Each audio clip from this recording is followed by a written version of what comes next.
ಈಗ ನಿಮಗೆ ticket almost final ಅಂತ ಹೇಳ್ತಾ ಇದ್ದಾರೆ. ಸರ್, ನಮ್ಮ ಕಾಂಗ್ರೆಸ್ ಪಕ್ಷ ಏನಿದೆ ಇವತ್ತು ಈ ದೇಶವನ್ನು ತ್ಯಾಗ ಮಾಡಿ, ಈ ದೇಶಕ್ಕೋಸ್ಕರ ತ್ಯಾಗ ಮಾಡಿ ಕಾಂಗ್ರೆಸ್ ಪಕ್ಷ ಈ ದೇಶವನ್ನು ಕಟ್ಟಿದಂಥ ಪಕ್ಷ.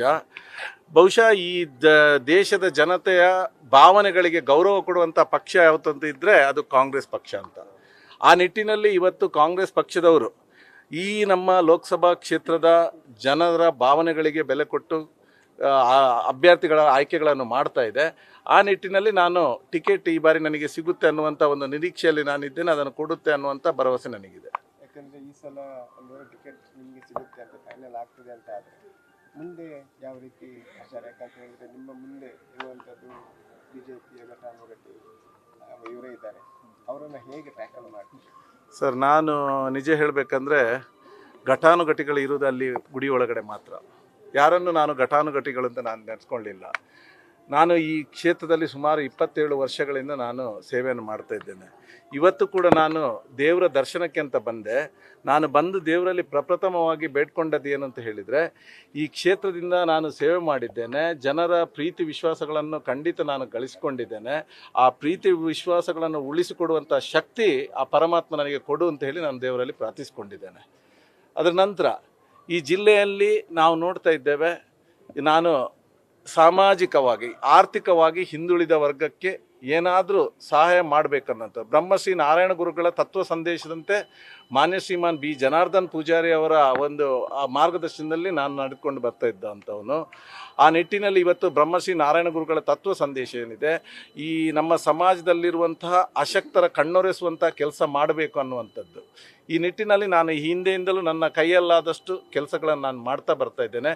ಇದಕ್ಕೆ ಇನ್ನಷ್ಟು ಹೆಚ್ಚಿನ ಶಕ್ತಿ, ರಾಜಕೀಯ ಶಕ್ತಿ ಸಿಕ್ಕಿದರೆ ಖಂಡಿತ ಮಾಡ್ಬೋದು ಅನ್ನುವಂಥ ಒಂದು ಭರವಸೆ ನನಗಿದೆ. ಇದರಿಂದ ನಾನು ಮುಂದಿನ ಯೋಜನೆಗಳನ್ನು, ನಾನು ಹಲವಾರು ಯೋಜನೆಗಳನ್ನು ಇಟ್ಕೊಂಡಿದ್ದೇನೆ. ಈ ನಮ್ಮ ಜಿಲ್ಲೆಯ ಬಗ್ಗೆ ಹಲವಾರು ಕನಸುಗಳಿದೆ. ಯಾಕೆಂತ ಹೇಳಿದರೆ ನೀವು ನೋಡ್ತಾ ಇದ್ದೀರಿ, ನಮ್ಮ ವಿಶೇಷವಾಗಿ ತುಳುನಾಡಿನ ನಮ್ಮ ವಿಶಿಷ್ಟವಾದಂಥ ಸಂಸ್ಕೃತಿ. ಇವತ್ತು ಬಹುಶಃ ನಮ್ಮ ಭಾರತ ದೇಶವೇ ವೈವಿಧ್ಯತೆಯಲ್ಲಿ ಏಕತೆ ಇರುವಂಥದ್ದು. ಈ ಲೋಕದ ಜನರು ನಮ್ಮನ್ನು ಬಹಳ ಗೌರವದಿಂದ ಕಾಣ್ತಾರೆ. ಅದು ಯಾಕೆ ಅಂತ ಹೇಳಿದರೆ, ನಮ್ಮಲ್ಲಿರುವಂಥ ಜಾತಿ ಪದ್ಧತಿಗಳಾಗಿರಲಿ, ಧರ್ಮಗಳಾಗಿರಲಿ, ಪರಸ್ಪರ ಒಬ್ರಿಗೊಬ್ಬರು ಅರಿತು ಗೌರವ ಕೊಟ್ಟು ಬದುಕುವಂಥದ್ದು, ಇದು ನಮ್ಮ ವಿಶೇಷ ಸಂಸ್ಕೃತಿ. ಅದಲ್ಲದೆ ಇದಕ್ಕೆ ನಮ್ಮ ವಿಶೇಷವಾಗಿ ದಕ್ಷಿಣ ಕನ್ನಡ ಜಿಲ್ಲೆ, ತುಳುನಾಡ ಜಿಲ್ಲೆ ಅಂತ ಹೇಳ್ತೇವೆ ನಾವು. ಇಲ್ಲಿ ನಮ್ಮದಾದಂಥ ಬಹಳ ವೈವಿಧ್ಯವಾದಂಥ ಸಂಸ್ಕೃತಿ ಇದೆ. ಈ ಸಂಸ್ಕೃತಿಯನ್ನು ಉಳಿಸುವಂಥದ್ದು, ಅದಕ್ಕೆ ಇನ್ನಷ್ಟು ಆ ಸಂಸ್ಕೃತಿಯನ್ನು ಬೆಳೆಸುವಂಥ ಕೆಲಸಗಳಾಗಬೇಕು. ನಾವೆಲ್ಲರೂ ಈ ಹಿಂದೆ ಯಾವ ರೀತಿಯಲ್ಲಿದ್ದರು, ಇಲ್ಲಿ ನಾವು ಹಿಸ್ಟ್ರಿ ತೆಗೆದು ನೋಡಿದರೆ ಗೊತ್ತಾಗುತ್ತೆ. ಯಾವ ಜಾತಿ ಧರ್ಮದವರು ಕೂಡ ಆ ಜಾತಿ ಧರ್ಮ ಅಂತ ಕಂದಕವನ್ನು ಯಾವತ್ತೂ ಸೃಷ್ಟಿಸಿಕೊಂಡಿರಲಿಲ್ಲ. ಇತ್ತೀಚಿನ ದಿನಗಳಲ್ಲಿ ಈ ಜಾತಿ ಕಂದಕಗಳನ್ನು ಸೃಷ್ಟಿಸಿ ಧರ್ಮಗಳ ನಡುವೆ ಬಿರುಕುಂಟು ಮಾಡುವಂಥ ಕೆಲಸಗಳು ಇಲ್ಲಿ ಆಗ್ತಾ ಇರುವಂಥದ್ದು ಬಹುಶಃ ನಮ್ಮ ತುಳುನಾಡಿಗೆ ಖಂಡಿತವಾಗ್ಲೂ ನಾವು ನಂಬಿದಂಥ ದೈವ ದೇವರುಗಳು ಇದನ್ನು ಸಹಿಸುವುದಿಲ್ಲ ಅನ್ನುವಂಥದ್ದು ನನ್ನ ಭಾವನೆ.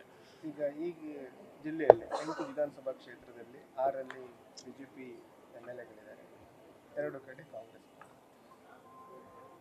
ಈ ಯಾವ ವಿಚಾರಗಳನ್ನು ಇಟ್ಕೊಂಡು ನೀವು ಮತ ಕೇಳ್ತೀರಿ? ಸರ್, ಈ ಜಿಲ್ಲೆಯಲ್ಲಿ 6 BJP 2 ಕಾಂಗ್ರೆಸ್ ಇದೆ ಅನ್ನುವಂಥ ಮಾತನ್ನು ನೀವು ಹೇಳಿದ್ರಿ. ಖಂಡಿತವಾಗಲೂ ಹೌದು. ನಾನು ಈ ಚುನಾವಣೆ ಅನ್ನೋದು ಇದು ಒಂದು ಹಬ್ಬ, ಪ್ರಜಾಪ್ರಭುತ್ವದ ಹಬ್ಬ. ನಾವು ಯಾರಿಗೂ ಕೂಡ ಪ್ರಚೋದನೆ ಮಾಡುವಂಥದ್ದಾಗಲಿ ಅಥವಾ ಯಾರನ್ನೂ ದೂಷಿಸುವಂಥ ಕೆಲಸಗಳು ಇಲ್ಲಿ ಆಗಬಾರ್ದು.